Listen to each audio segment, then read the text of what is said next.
Ahoy everyone, this is Andre from Voodoo Games, and if you have already learned about the basic rules for Isles of Terror, it is now time to take a closer look at the cooperative rules and also the solo rules. The basic rules for the game stay the same. The only things that change is that you will have a different layout for the actions on your player board, and you will use the terror board, representing 3 different terrors that are roaming the isle and causing some troubles among the players. So first of all, let's take a closer look at the player board, because there is another arrangement of the actions, and also there is a new action over here, the Pacified Action, and the Supply Action, which moved down here, changed a little bit. So over here you have your Produce action that you can perform twice in a season. Then here you have your Recruit action that you can only perform once, a Land action that can be performed twice, then you have your Supply action that you can perform once, and you have the chance to perform a Move action 3 times in a season, and the Pacify action can also only be performed once in a season.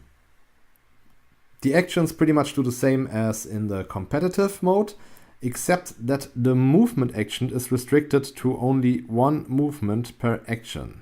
As you might remember, in the competitive mode you can perform a move action and then move on to other areas as long as you can spend resources and resolve each area after another. In the cooperative version or in the solo game, you can only move once per action, per move action. Then the Supply action also changed.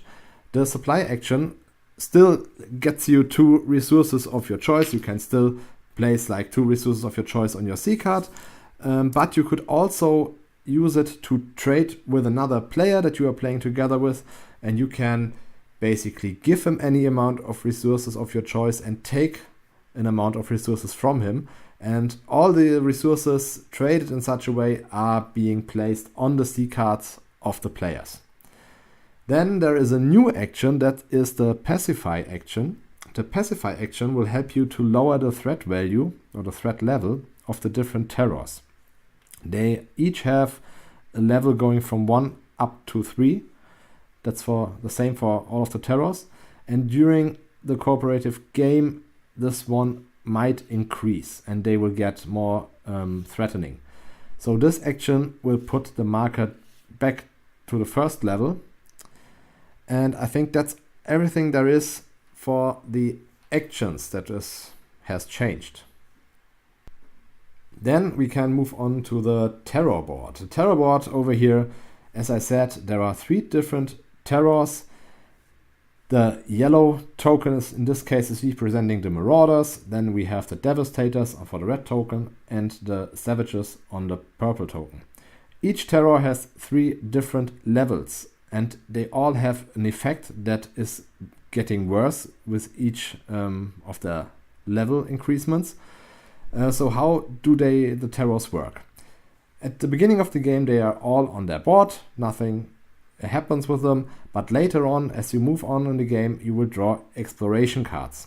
And every time you draw an exploration card that has a colored area in the top right corner, like shown here on these cards, the specific terror is spawned. Let's say you have discovered an area and you've drawn the card with the yellow corner. This means in this area the terror token is spawned, and actually you do not get to flip it over. The terror will be put on top of the area tile and it cannot be explored in this turn anymore. So this one would stay there. Let me get some miniatures so that I can show you it better. So let's say this is the situation. You have moved with your captain and 2 soldiers over here. You have drawn an exploration card showing that the yellow terror is being spawned and the terror token is placed on top of the area tile. So this exploration ends right here and there's nothing you can do about it. This terror is then in play. The same is happening with the red and the purple one. They can be spawned anywhere else if you draw the corresponding card. Okay, so you now have the chance to fight this terror in this area in your next movement action. You could decide to perform a movement action to fight against it. If you win the combat against the terror, you get a victory point. If you lose a combat against the terror, you will lose 1 victory point. That's something special in this cooperative game mode. So you can actually lose victory points.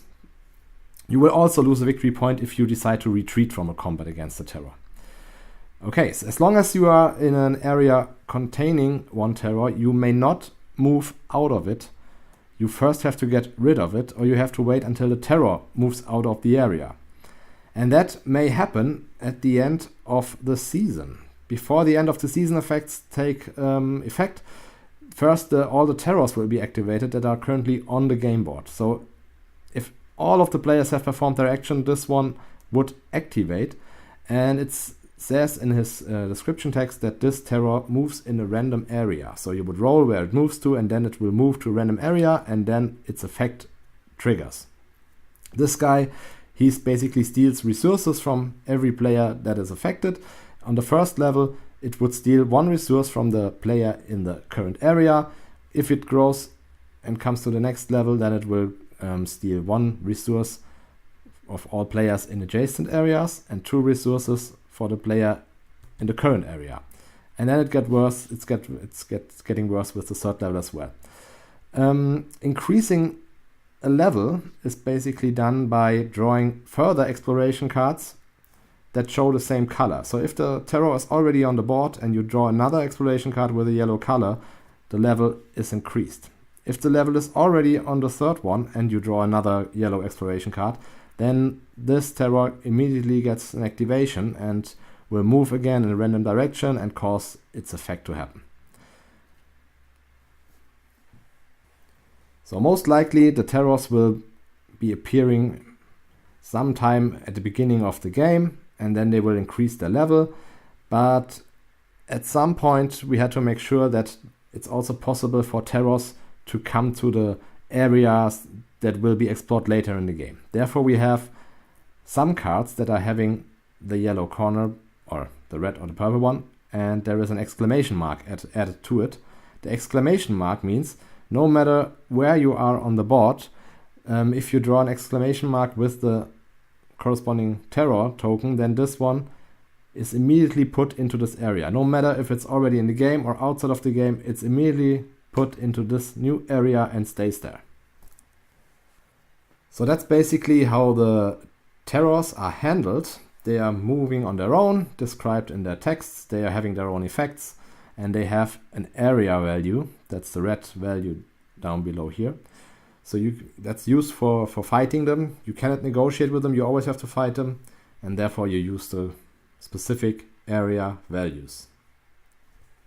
What's also new to the cooperative game mode is that you can use your reaction cards, your reaction strategy cards, to play them for other players. In this way they can make a reroll of their dice. They do not get to use the effect of your reaction cards, but you can give them an additional reroll if that's needed. And I think that's already pretty much it. That's all there is. You basically know how the terrors will act in a cooperative or in a solo game, and how they will be spawned and move around on the isle. And yeah, as I said, they have different effects and causing different things to happen on the game board. And that's something that could really slow you down. So you have to play very carefully in order to get your victory points, to get to the adventure goals, and so on. Then that brings me to my last thing about the cooperative or the solo mode. Depending on how many players are playing, the victory conditions will change. So we will have, let's say in a 2-player game, you will play maybe 2 years for an adventure, and you have different victory conditions, earning different amount of victory points in order to be successful. Then you will have in a 3-player match or in a 4-player match, where it could be that the years reduce, so the seasons and rounds that you get to play, they will be reduced to 1 year maybe, or 2 years, and the victory conditions also change for each player. Yeah, and that's about it. I think by watching the video about the basic rules and also the cooperative rules, you will have everything you need to know to continue with the playthrough videos and see how the game is actually played.